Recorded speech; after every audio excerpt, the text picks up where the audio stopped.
여러분 안녕하세요. 요즘 테슬라를 보면 겉으로는 별일 없는 것처럼 흘러가는 것 같지만 안쪽에서는 꽤 큰 변화가 동시에 일어나고 있습니다. 로보택시는 사실상 준비 단계 마지막 코너로 들어갔고 새로운 기능들은 현실 환경에서의 자율 판단력을 향해 다가서고 있고 머스크는 오랜만에 다시 기술 운영 중심의 리더 역할을 강화하겠다고 말했죠. 이 세 가지는 각각 별개의 이슈처럼 보이지만 실제로는 다 한 방향을 향해 움직이고 있습니다. 테슬라가 다음 챕터로 넘어가려는 준비, 오늘은 그 흐름을 조금 더 큰 그림에서 이야기해 보겠습니다. 먼저 요즘 가장 무게감 있게 다뤄지는 건 아무래도 로보택시죠. 이 보도에서도 표현이 좀 강했습니다. 카운트다운에 들어왔다고 할 정도로 테슬라 내부에서 로보택시 프로젝트가 지금 상당히 공격적인 속도로 진행되고 있다는 거예요. 머스크가 최근 언급했던 내용들을 보면 이제는 언제 나오느냐의 문제가 아니라 어디서 먼저 시작되느냐로 논점이 바뀌어버린 느낌이 있습니다. 특히 오스틴을 중심으로 안전 모니터 없는 완전 무인 테스트를 준비하는 정황이 나오고 있고 AI5 칩에서 AI6로 넘어가는 로드맵도 거의 굳혀져 가는 분위기죠. 이건 단순 테스트 단계의 언어가 아니라 실제 서비스에 가깝습니다. 그리고 저는 이 부분이 재밌었어요. 올해부터 FSD 개발팀이 이제는 도로주행 데이터보다 차가 없는 상태에서 운용되는 로보택시 네트워크 시뮬레이션에 훨씬 많은 시간을 쓰고 있다는 거. 이건 정말로 서비스 운용 준비를 의미하거든요. 그러니까 기술이 실제 비즈니스 모델과 만나기 직전의 느낌이 딱 나기 시작한 거죠. 근데 로보택시 얘기가 왜 더 현실적으로 들리냐면 겉보기엔 작은 업데이트로 보였던 그 기능들, 특히 이번에 테슬라 라티에서 다뤘던 혼잡 주차장 위치 찾기 기능이 이게 사실은 굉장히 의미가 큽니다. 주차장에서 차가 어디 있는지 어느 방향으로 가야 하는지 화살표로 안내해주는 기능인데 여러분 아시죠? 주차장에 자율주행에서 가장 빡센 곳이라는 거, 공간 좁고 사람 많고 카트 돌아다니고 장애물은 계속 움직이고 이건 큰 도로보다 난이도가 더 높습니다. 근데 테슬라가 이걸 앱으로 제공한다는 거 결국 차량이 실시간으로 주변을 판독하고 스스로 판단하는 거고 이건 사실상 로보택시에서 쓰이는 판단 알고리즘의 일부예요. 즉 우리가 편히 기능으로 보는 것들이 사실은 로보택시 퍼즐을 완성해가는 과정인 겁니다. 지금 테슬라가 이런 작은 기능들로 실제 환경에서 데이터를 쌓고 있고 그게 다시 FSD와 로보택시 개발로 들어가고 있어요. 그래서 기술이 점점 사용 단계로 내려오고 있다 이런 느낌이 오고 있는 거죠. 그리고 바로 다음 이슈는 이건 기술이 아니라 상용화, 즉 돈 버는 단계 이야기입니다. 테슬라 세미트럭이 본격적으로 DHL 북미 물류 노선에 투입됐다는 소식, 이건 조용히 넘길 수 있는 뉴스가 아닙니다. 왜냐하면 이제 테슬라가 단순히 승용 전기차 회사가 아니라 물류 시장에도 진입했다는 뜻이거든요. 물류는 굉장히 냉정한 시장입니다. 진짜로 돈이 되면 쓰고 돈이 안 되면 바로 버려요. DHL 같은 글로벌 물류 기업이 테슬라 세미를 실제 노선에 투입했다는 건 테슬라가 말로만 효율이 좋다가 아니라 이제 그 효율을 실제 운용으로 검증받기 시작했다는 겁니다. 그리고 이건 수익 모델 측면에서도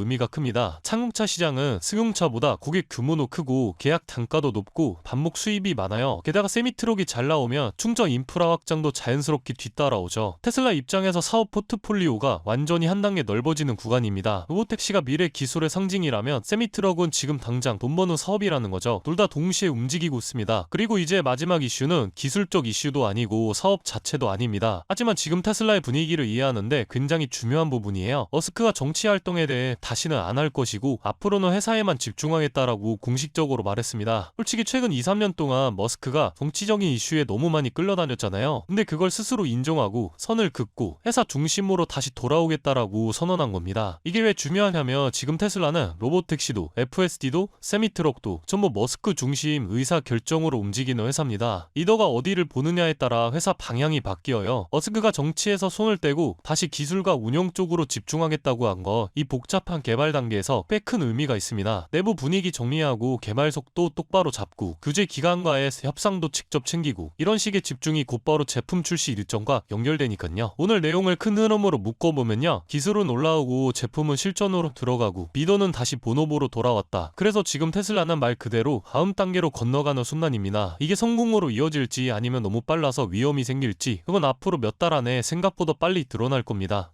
그렇다면 여러분들은 지금 주식시장에서 수익을 내고 계신가요? 우리는 어떻게 해야 이런 불확실한 시장 속에서도 안정적으로 큰 수익을 얻어갈 수 있을까요? 눈에 띄는 대장주 M7 같은 종목들은 이미 너무 많이 상승한 뒤이기 때문에 앞으로는 진짜 큰 돈을 벌기 쉽지 않습니다. 진짜 기회는 그 대장주들 뒤에서 움직이는 수혜 종목에서 발생하는데요. 이런 종목들은 시가총액이 작기 때문에 비교적 소액으로도 접근이 가능하고 리스크 관리 또한 용이하죠. 즉 적은 자금으로도 큰 수익을 노릴 수 있는 구조입니다. 그런데 지금 시장을 움직이는 가장 큰 힘은 단순히 금리나 유동성이 아닙니다. 바로 미중 무역 전쟁이 임합 전략 자원 전쟁이 시작됐기 때문이에요. 중국이 반도체에 이어 히토류 수출을 통제하기 시작했고 미국은 이에 맞서 자국 내 히토류 생산 라인을 재건에 나섰습니다. 단순히 정치적 갈등을 넘어서 AI, 전기차, 방위산업까지 직결된 신냉전형 공급망 전쟁입니다. 가장 대표적으로 눈에 띄었던 건 바로 히토류 전쟁의 중심에 선 MP 머티리얼스 티커였습니다. 미국 국방부와의 공급 계약이 발표되자 3개월 만에 주가가 6배 이상 폭등했고 거래량은 평소에 10배 이상 터졌어요. 1,000만원만 넣었어도 6천만원. 이게 바로 시장이 움직이는 타이밍입니다. 이런 종목들을 한번 불이 붙으면 정말 불도저처럼 밀어 올립니다.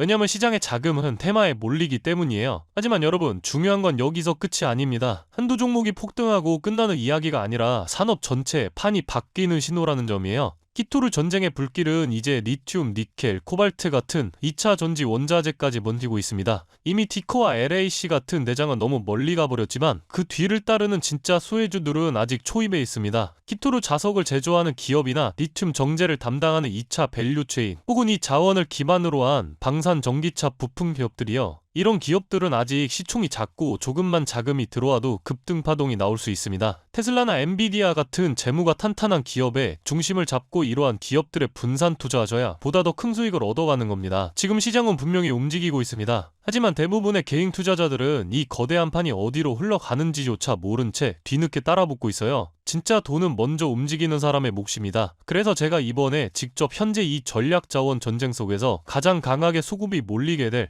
핵심 소액 섹터와 종목 리스트를 정리해뒀습니다. 실제로 기관 자금이 들어오는 타이밍과 정부 정책 방향, 글로벌 공급망 재편 흐름까지 데이터 기반으로 정리된 PDF 자료예요. 이러한 정보도 소중한 제 구독자분들과 끝까지 영상 시청해주신 분들께만 오픈해드리도록 하겠습니다. 참여 방법은 간단합니다. 영상 아래 더보기란을 클릭하시면 파란색 링크가 하나 보이실 겁니다. 간단한 설문조사 진행해두시고 전송 버튼까지 눌러주시면 확인 후에 순차적으로 자료를 전달드리겠습니다. 절대로 금전 요구나 무조건적인 투자 권유 또한 하지 않습니다. 여러분이 시장에서 안정적으로 수익을 만들어 가시길 바라는 마음으로 준비한 자료들이에요. 꾹 가볍게 참고하시고 시장의 흐름을 직접 관망하셔도 좋습니다. 시장은 언제나 먼저 보는 사람, 먼저 움직이는 사람이 이깁니다. 지금 우리가 보고 있는 건 단순한 주가 상승이 아니라 글로벌 머니의 방향 전환이에요. 이 기회를 놓치면 다음 사이클이 올 때까지 또 몇 년을 기다려야 할지도 모릅니다. 영상이 도움되셨다면 좋아요와 구독 버튼 눌러주시고 저는 다음 영상에서 뵙도록 하겠습니다.